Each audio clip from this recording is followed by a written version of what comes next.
సిద్దిపేటలో అర్ధరాత్రి నుంచి హై డ్రామా కొనసాగుతుంది. మాజీ మంత్రి సిద్దిపేట ఎమ్మెల్యే హరీష్ రావు అధికారిక నివాసంపై గుర్తు తెలియని వ్యక్తులు అర్ధరాత్రి దాడికి పాల్పడ్డారు. హరీష్ రావు రాజీనామా చేయాలని డిమాండ్ చేస్తూ కాంగ్రెస్ శ్రేణులు ఫ్లెక్సీలు ఏర్పాటు చేశారు. బీఆర్ఎస్ శ్రేణులు వారిని అడ్డుకోవడంతో ఉద్రిక్తత చోటు చేసుకుంది. ఉదయం బీఆర్ఎస్ కార్యకర్తలు హరీష్ రావు నివాసానికి భారీగా చేరుకున్నారు. నిరసన ర్యాలీకి సిద్ధమయ్యారు. హై టెన్షన్ నేపథ్యంలో పోలీసులు భారీగా చేరుకున్నారు.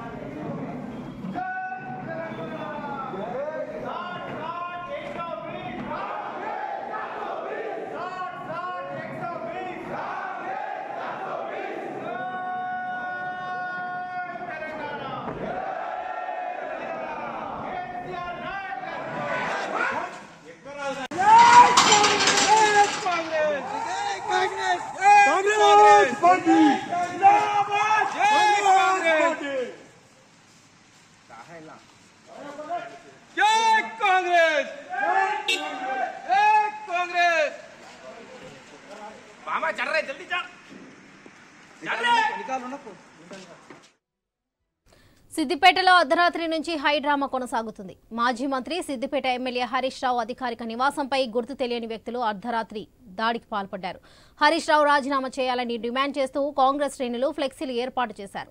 బీఆర్ఎస్ శ్రేణులు వారిని అడ్డుకోవడంతో ఉద్రిక్తత వాతావరణం చోటు చేసుకుంది. ఉదయం బీఆర్ఎస్ కార్యకర్తలు హరీష్ రావు నివాసానికి భారీగా చేరుకున్నారు. నిరసన ర్యాలీకి సిద్ధమయ్యారు. హై టెన్షన్ నేపథ్యంలో పోలీసులు భారీగా చేరుకున్నారు.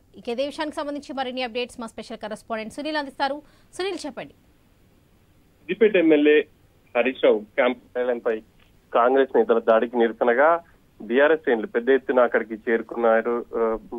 అదంతా కూడా సమావేశమే. ఆ తర్వాత భారీ ర్యాలీగా అంబేద్కర్ సర్కిల్ కు చేరుకున్నారు. అంబేద్కర్ సర్కిల్ లో రోడ్డుపై బీఆర్ఎస్ నేతలు బైఠాయించారు. అందరూ కూడా నల్ల కండువాలు, నల్ల బ్యాడ్జీలు ధరించి ప్రభుత్వానికి వ్యతిరేకంగా నినాదాలు చేశారు. ప్రజాస్వామ్యంలో దాడులకు పాల్పడడం ఏంటి అని చెప్పేసి కూడా బీఆర్ఎస్ నేతలు ప్రశ్నిస్తున్నారు.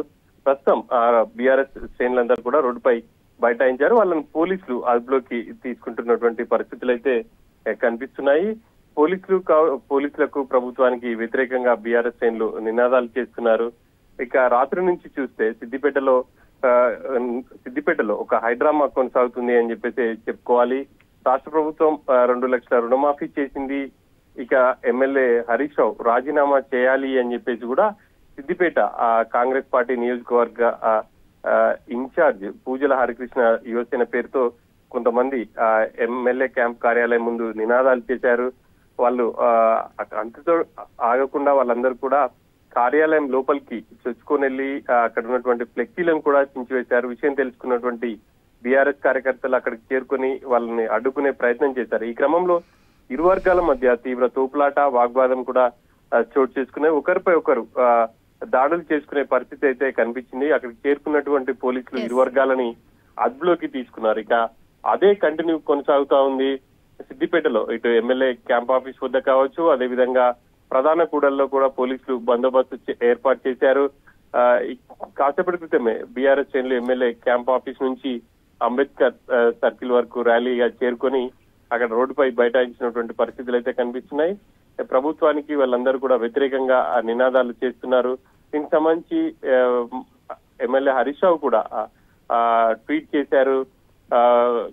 ఇటు ఎమ్మెల్యే అధికారిక నివాసంపై దాడి చేసినటువంటి కాంగ్రెస్ గూండాలపై చర్యలు తీసుకోవాలి, వాళ్ళని వెంటనే అరెస్ట్ చేయాలని చెప్పేసి కూడా హరీష్ రావు డిమాండ్ చేస్తా ఉన్నారు. ఒకవైపు ఈ నిరసనలు కొనసాగుతుంటే సిద్దిపేట వ్యాప్తంగా కూడా ఒక హైటెన్షన్ వాతావరణం నెలకొందని చెప్పేసి చెప్పుకోవచ్చు. ఎక్కడ బీఆర్ఎస్ శ్రేణులు ధర్నాకు ఆందోళనకు దిగుతాయని చెప్పేసి పోలీసులు అన్ని ప్రధాన సర్కిల్లో కూడా బందోబస్తు అయితే ఏర్పాటు చేశారు. ఎటువంటి అవాంఛనీయ సంఘటనలు జరగకుండా అయితే ఈ బందోబస్తు కొనసాగుతుందని చెప్పేసి ఏసీపీ చెప్తున్నారు.